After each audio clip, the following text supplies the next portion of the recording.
প্রথমে নমুনা দেখুন কেমন করে আমি তৈরি করলাম, সেটি আমি পরে দেখাচ্ছি। দেখেছেন কি সুন্দর ফুল ফুটেছে।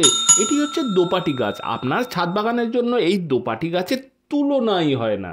আমি আমার ছাদ বাগানে যে সমস্ত ফুল গাছ করি সবই চেষ্টা করি নিজে হাতে তৈরি করার, অর্থাৎ দানা থেকে চারা, সেই চারা বড় করে এই পরিমাণ দোপাটি ফুল ফুটছে। প্রথমে আমি রেজাল্ট দেখালাম, কি করে করেছি সেটি আপনাদের সাথে সব কিছু শেয়ার করছি।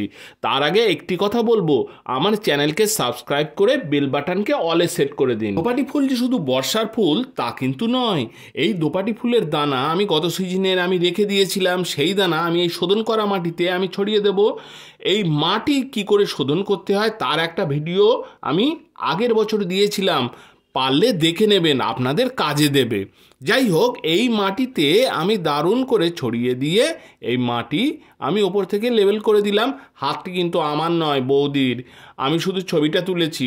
এবার আমি উপর থেকে জল দিয়ে ভালো করে ভিজিয়ে দেব। এবার কয়েকদিন অপেক্ষা করার পালা। দেখুন কি সুন্দর চারা বার হয়েছে। আচ্ছা বলুন তো, এতগুলি দোপাটির চারা আপনি কোথা থেকে কিনতে পারবেন বিনা পয়সায়? হ্যাঁ, কষ্ট না করলে কেষ্টকে পাওয়া যায় না। দেখুন কি বিপুল পরিমাণে দোপাটির চারা তৈরি হয়েছে। আর লেট করা যাবে না, এই চারাকে এখনই তুলতে হবে, তবেই সেই গাছ ভালো হবে। বেশ কিছু দোপাটির চারা আজ আমি তুলব। দেখেছেন কি সুন্দর শিকড় বেশ গ্রো করে গেছে। আর এই চারাকে আমি টবে অত গাছ আমি বসাতে পারবো না, আমার গ্রো ব্যাগ আছে, তাতেই আমি বেশ কিছু গাছ বসিয়ে দেবো। আর এই চারা বসানো তেমন কিছু ব্যাপার নয়, ভালো অথবা শোধন করা মাটি যদি আপনার থাকে তাহলে নির্দ্বিধায় এইভাবে গাছকে আপনি বসিয়ে দিতে পারেন। টবে বসালেই ভালো। আমার গাছের পরিমাণ বেশি, সেই কারণে আমি গ্রো ব্যাগে বসাচ্ছি। আর বেশ কিছু গাছ আমি আমার বন্ধুবান্ধবদেরও দেব।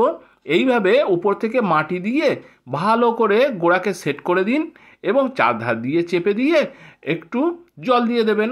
2-1 দিন ছায়া জায়গাতে রেখে তারপর রৌদ্রে বার করে। আমার চ্যানেলে আমি নিজে হাতে যেভাবে গাছ করি সবই আপনাদের সাথে শেয়ার করি। যদি ভিডিওটি ভালো লাগে অবশ্যই কিন্তু একটি লাইক দেবেন। আর যদি কোনো প্রশ্ন থাকে অবশ্যই আমাকে কমেন্টে জানাতে পারেন। এরপরে আমি দেখাবো যে কি কি সার আমি এতে দিয়েছি এবং কোন সার দিলে বেশি পরিমাণে ফুল আসে। দীর্ঘায়িত করলাম না, আমি অন্য চারাগুলিকে বসাতে লাগি। আর দেখা হবে অন্য একটি ভিডিওতে। ততক্ষণ পর্যন্ত টাটা।